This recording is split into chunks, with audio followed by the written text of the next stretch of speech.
रबी शरह ली सदरी वयस्सिर ली अमरी वहलुल उक़दतम मिन लिसानी यफ़क़हू क़ौली। अस्सलामु अलैकुम रहमतुल्लाहि व बरकातुहू। आज मैं आपसे एक ऐसी हकीकत पर बात करना चाहती हूँ जो हम सब की ज़िंदगी से जुड़ी हुई है, और वो है आज़माइश। अल्लाह सुब्हान व तआला ने हमें पहले ही बता दिया है कि ये दुनिया इम्तिहान की जगह है, आरामगाह नहीं है।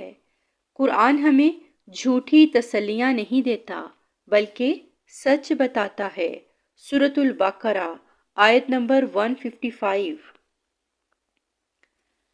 और हम ज़रूर तुम्हें आजमाएंगे, कुछ खौफ, कुछ भूख, माल, जान और फिर फलों के नुकसान से। लेकिन बात यही ख़त्म नहीं होती। अल्लाह ताला इसी के साथ एक अजीम खुशखबरी भी देते हैं। बेशक तंगी के साथ आसानी है, बेशक तंगी के साथ आसानी है। गौर करें, अल्लाह ताला ने एक नहीं 2 मरतबा आसानी का वादा किया। और कुरान में सबसे बेहतरीन कहानी कौन सी है? अल्लाह ताला खुद फरमाते हैं, सूरत यूसुफ आयत नंबर 3, हम आपको सबसे बेहतरीन किस्सा सुनाते हैं, और ये कहानी है हज़रत यूसुफ अलैहिस्सलाम की। ये कहानी हमें सिखाती है कि आसानी हमेशा आजमाइश के साथ आती है, और आजमाइश हमेशा अल्लाह के मंसूबे का हिस्सा होती है, और अंजाम हमेशा अल्लाह के इख्तियार में होता है। हज़रत यूसुफ अलैहिस्सलाम ने एक ख्वाब देखा।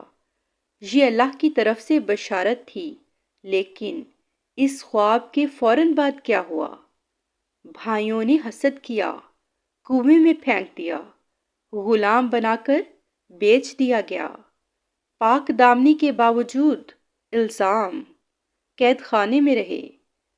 ये सब कुछ एक नबी के साथ हो रहा है। ज़रा सोचिए, और अगर आज आपके साथ हो, नाइंसाफ़ी हो रही हो, आप पर इल्ज़ाम लग रहा हो, लोग आपको गिरा रहे हों, तो याद रखें, आप अकेले नहीं हैं। जब हज़रत यूसुफ अलैहिस्सलाम को गुनाह और कैद के दरमियान इंतखाब दिया गया, तो उन्होंने क्या फरमाया? सूरत यूसुफ आयत नंबर 33, ऐ मेरे रब, जिस चीज़ की तरफ ये मुझे बुला रहे हैं, उससे मुझे कैद ज़्यादा पसंद है। ये है ऐवान की बुलंदी। कैद में भी अल्लाह ताला ने उन्हें इल्म दिया, ख्वाबों की ताबीर सिखाई, लोगों के दिलों में इज्जत डाली। यानी जिस जगह को हम अजाब समझते हैं, वही जगह अल्लाह तरबियत गाह बना देते हैं। और मेरे बहनों और भाइयों, हज़रत यूसुफ अलैहिस्सलाम फ़ौरन रिहा क्यों ना हुए? क्योंकि अगर पहले रिहाई होती तो इक़्तिदार न मिलता, अगर इक़्तिदार न मिलता, ख़ानदान न बचता, अगर ख़ानदान न बचता, ख्वाब पूरा न होता।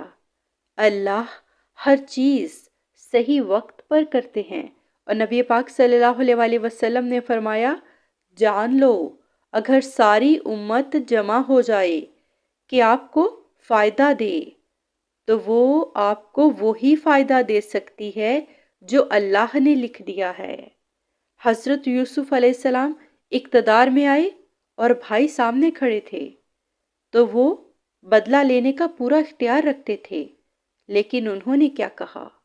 सूरत यूसुफ आयत नंबर 92, आज तुम पर कोई गिरफ्त नहीं। ये है असल कामयाबी। नबी पाक सल्लल्लाहु अलैहि वसल्लम ने फरमाया, जो अल्लाह के लिए माफ़ करता है, अल्लाह उसका दर्जा बुलंद फरमा देता है। और अगर आज आप टूटे हुए हैं, थके हुए हैं, नाउम्मीद हैं, तो याद रखिए, अल्लाह की रहमत से नाउम्मीद न हो। ये वक्त इख्तिताम नहीं है, ये वक्त तामीर का है। और अल्लाह पाक से दुआ है, जो आजमाइश में हैं उनके लिए आसानी फरमाएं, और जो सब्र कर रहे हैं उनके सब्र को कबूल फरमाएं, और हमें हज़रत यूसुफ अलैहिस्सलाम जैसा यकीन, सब्र اور معافی عطا فرمائیں۔ آمین یا رب العالمین۔ وآخر الدعوانا ان الحمد للہ رب العالمین۔